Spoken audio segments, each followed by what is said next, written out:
السلام علیکم۔ عنوان خاموش قربانی۔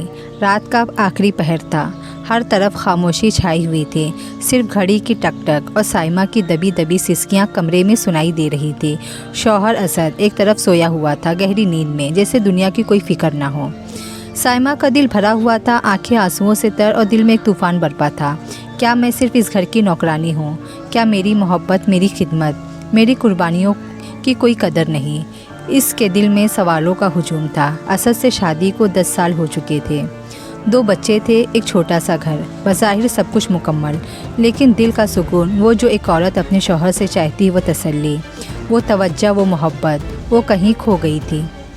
شادی کے پہلے 2 سال جیسے خواب تھے۔ اسد ہر وقت سائمہ کے ارد گرد کبھی پھول لا رہا ہے، کبھی فلم دکھانے لے جا رہا ہے، کبھی سر پر ہاتھ رکھ کر کہتا، سائمہ تم میری دنیا ہو۔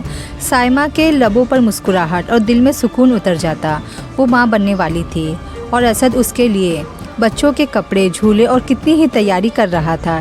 لیکن جیسے جیسے وقت گزرا اور بچے بڑے ہوئے، اسد کا رویہ بدلنے لگا۔ مصروف شہر، خاموش بیوی۔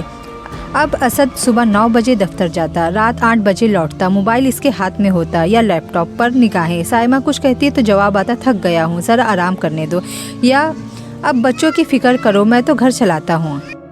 سائمہ مسکرا دیتی، چپ ہو جاتی، لیکن دل اندر ہی اندر ٹوٹنے لگا۔ وہ چاہتی تھی اسد اسے سنے، دیکھے، پوچھے کہ کیسی ہو۔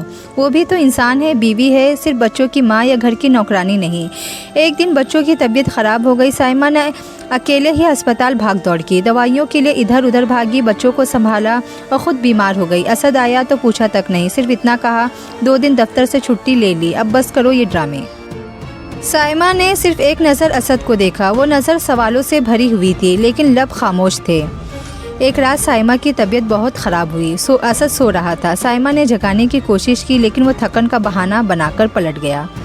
سائمہ نے خاموشی سے تکیے پہ سر رکھا اور دل ہی دل میں کہا، یا اللہ، اگر میرا ہونا بے معنی ہے تو مجھے اپنے پاس بلا لے۔ صبح ہوئی، اسد نے آنکھ کھولی، سائمہ فرش پر بے ہوش پڑی تھی، ہسپتال کے سفید دیواروں کے بیچ۔ جب ڈاکٹر نے کہا وقت پر لاتے تو بہتر ہوتا، یہ تو خود کو ختم کرنے کے قریب تھی۔ اسد کی دنیا جیسے رک گئی۔ اسے یاد آیا وہ دن جب سائمہ نے اس سے کہا تھا، کبھی مجھے بھی سن لیا کرو۔ کبھی وہ رات جب وہ روئی تھی اور اس نے اس کی سسکیوں کو نظر انداز کیا۔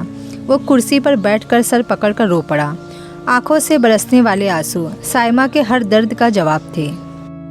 سائمہ بچ گئی، لیکن آنکھ کھلنے پر اس نے نظریں چرائی۔ اسد نے اس کا ہاتھ تھاما اور بولا، سائمہ اب ہر رات تمہیں سنوں گا، ہر دن تمہارے ساتھ جیوں گا، مجھے معاف کر دو۔ سائمہ خاموش رہی، لیکن آنکھوں میں نمی اور دل میں ایک امید جاگ اٹھی۔ شاید اب وہ صرف ماں نہیں، بیوی بھی ہے، دوست بھی، ہمسفر بھی۔ سبق: عورت کو صرف سنا جائے، سمجھا جائے اور وقت دیا جائے، وہ محبت مانگتی ہے اور بدلے میں زندگی دے دیتی ہے۔